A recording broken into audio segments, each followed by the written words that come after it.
नमस्कार. मी अरविंद आठले.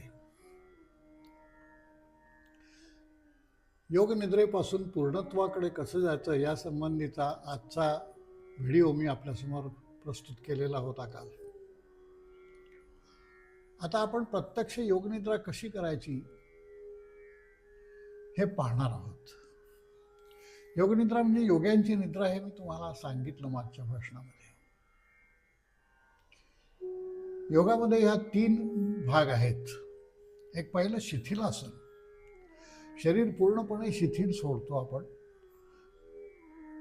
आणि कंप्लीट प्रत्येकातला जो ताण असतो प्रत्येक स्नायूमधला हा पूर्णपणे नाहीसा करण्याचा प्रयत्न करतो. याला आपण शिथिलासन असं खरं म्हणजे योग्य नाव आहे, परंतु दुर्दैवाने त्यालाच लोक शवासन म्हणतात. तसं नाही आहे. शिथिलासनाच्या पुढची पायरी आहे ही योगनिद्रा. योगनिद्रा हे अवयव ध्यान असतं. प्रत्येक अवयवावर आपण ध्यान केंद्रित करतो आणि त्या अवयवाचं ध्यान काढून घेतो. माया लावतो आणि माया काढून घेतो, असं योगनिद्रेचं तंत्र आहे. आणि त्याच्या पुढे अवयव ध्यानानंतर प्राण ध्यान असतं. त्या अवयवामध्ये प्राण आणला जातो आणि तो पुन्हा तिथून दुसरीकडे तिसरीकडे असं नेत नेत या ठिकाणाहून आज्ञाचक्रातून हा प्राण शरीराबाहेर काढला जातो. याला लिंगदेहाने आपण बाहेर जाणं असं म्हणतो. आपल्या या जड शरीराचे आत पुन्हा कंगोरे आहेत वेगवेगळे. हे दिसतंय हे जड शरीर, याच्या आत असणारं लिंग शरीर, नंतर कारण देह आणि महाकारण देह असे 4 भाग आपल्या शरीराचे आहेत. मुक्ती होण्यासाठी या 4ही भागातून निवृत्त व्हावं लागतं. योगशास्त्राचा मी बराच अभ्यास केल्यामुळे हे तुम्हाला सांगू शकतो. गेले 50 वर्षापेक्षा जास्ती काळ मी योगनिद्रेचा अभ्यास करतो. आणि योगनिद्रेतून मग पुढे अवयव ध्यान करून नंतर प्राणध्यान करून शवासन कसं करायचं आणि ॲस्ट्रल ट्रॅव्हलिंग त्यावेळी कसं करायचं याचा मी पूर्वी हठयोग चालू असताना अभ्यास केलेला आहे. आणि त्याच्यामध्ये प्रचंड प्रमाणात प्राणायामाचा अभ्यास करावा लागतो. केवळ कुंभक या अवस्थेत तुम्ही गेल्याशिवाय तुम्ही ॲस्ट्रल बॉडीचा अभ्यास करू शकत नाही. माझे सद्गुरू आळंदीचे स्वामी नरसिंह सरस्वती यांचे एक शिष्य होते लोणारला, सच्चिदाश्रम स्वामी. त्यांनी हे शास्त्र शिकवलेलं होतं. आणि या सच्चिदाश्रम स्वामींनी त्यांचा अंतरानुभव नावाचा 5 समासाचा ग्रंथ, छोटेखानी ग्रंथ आहे, या विषयावर लिहिलेला होता. त्याचं सविस्तर वर्णन मी माझ्या व्हिडिओंची जी मालिकामध्ये मागच्या ह्याच्यामध्ये झालेली आहे माझ्या हातून, त्यातून हा विषय मी हाताळलेला. याच्यावर मी 5 व्याख्याने दिलेली आहेत की वेगवेगळ्या पद्धतीने कसं आपण प्राणध्यान करावं आणि प्राणध्यानानंतर कसा तो जीवात्मा शरीराबाहेर जाऊन तो कसा भ्रमण करून परत येतो, या विषयावर सविस्तर महाराजांनी यावर भरपूर लिहिलेलं आहे. माझ्या सुदैवाने त्या परंपरेचा माझा अभ्यास झाला असल्यामुळे मी हे तुम्हाला अधिकाराने सांगू शकतो. तर आपण या योगनिद्रेला प्रस्थित होणार. ही योगनिद्रा कशी असते एवढं आपण शिकायला हरकत नाही. बाकीचं सर्वसामान्य माणसाच्या काव्यात नाही आहे, तो नाही एवढं सगळं करू शकत. मी तरुणपणात हा सगळा अभ्यास केलेला असल्यामुळे केवळ कुंभक काय आहे या अवस्थेचा अनुभव मी घेतलेला आहे. आणि त्यावेळी तो एक रग असते शरीरामध्ये, एक प्रचंड विश्वास असतो. अध्यात्म वाटतं आपल्याला श्रद्धा, म्हणून योगशास्त्र इतकी श्रद्धा दुसऱ्या कशातही ठेवली जाऊ शकत नाही. तिथे प्रचंड गुरुवर विश्वास असावा लागतो, कारण या सगळ्या शास्त्रामध्ये जीवावरचा खेळ असतो.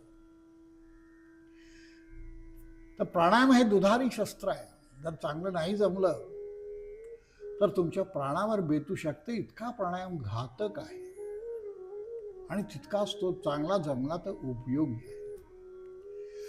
तर या शास्त्रामध्ये हे जे मी तुम्हाला शवासन सांगितलं याच्यामध्ये एक प्राणध्यान एकेका अवयवावर करायचं असतं. म्हणजे माया त्या अवयवावर लागायची. मी म्हणजे हात, मी म्हणजे पाय असं करून मग मी म्हणजे ते कसं नाही.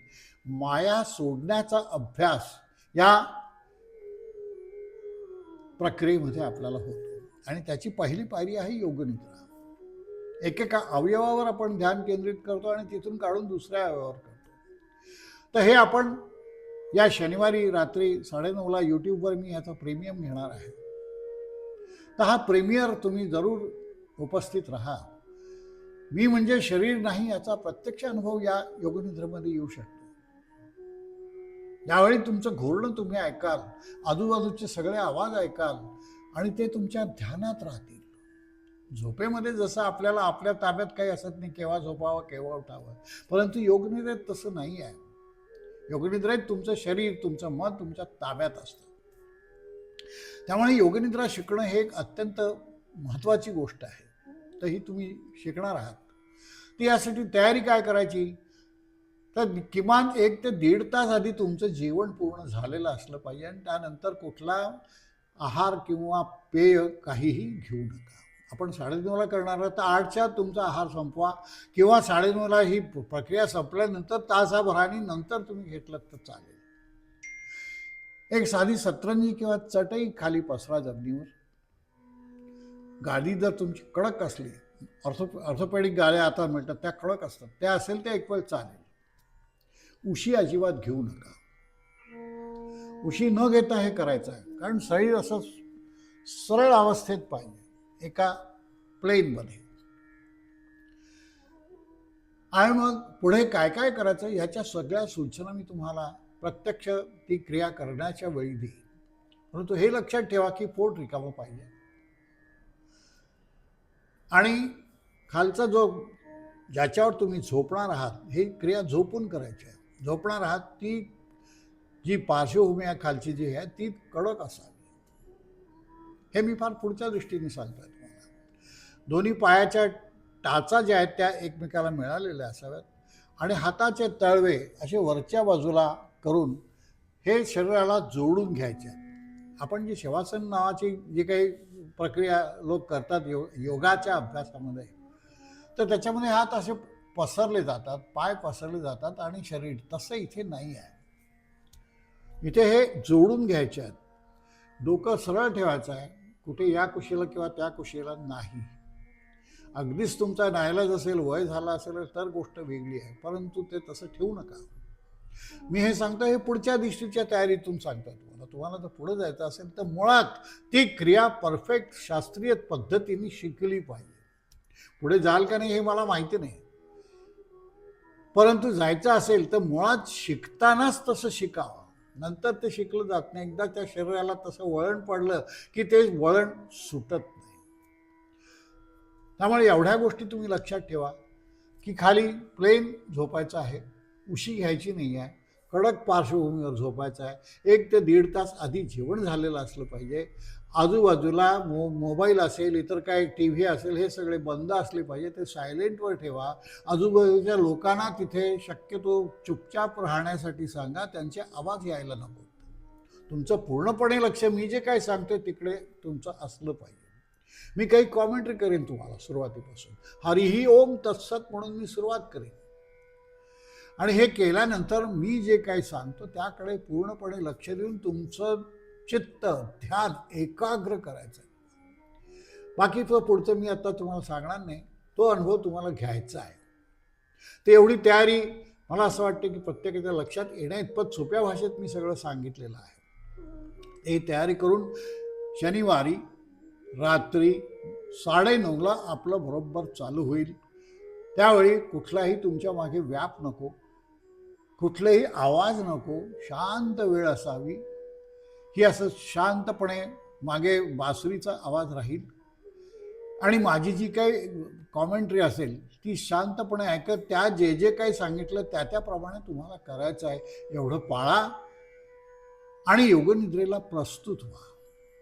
योगनिद्रा ही फार महत्त्वाची उपासना आहे. तो ध्यानाचाच अभ्यास आहे. मी म्हणजे शरीर नाही ह्याचा प्रत्यक्ष अनुभव देणारी ती एक उपासना आहे. आणि ज्याचा शरीरभाव गेला त्याला काय राहायला शिल्लक. शरीरभाव जाण्यासाठी तर आपलं सगळं चालू आहे. हे सगळे यम नियम अमोक टमोक हे जे काय सगळं करतो हे एका अर्थाने बरोबर आहे आणि एका अर्थाने चूकही आहे. सगळ्या भावभावनांच्या वर आपण गेलो पाहिजे. या ठिकाणी जेव्हा तुम्ही याल सहस्रारावर आपण जाणार आहोत, त्यात शेवटी तर सगळी सप्तचक्र आपण त्याच्यामध्ये क्रॉस करणार आहोत. सगळे अवयव आपण त्याच्यामध्ये ध्यान करणार आहोत आणि ज्या ठिकाणी इथे येईल अहम नचभूत संग, हा मी म्हणजे हे जड शरीर नाही ह्याचा अनुभव येऊ शकेल. ज्यांच्यावर पूर्वसंस्कार असतील त्यांना येईलच, परंतु ज्यांच्यावर नसतील त्यांना अनेक काळ, काही काळ हा सातत्याने जर अभ्यास त्यांनी केला तर त्यांनाही हा अनुभव आल्याशिवाय राहणार नाही. तर आपण आता शनिवारी भेटणार आहोत.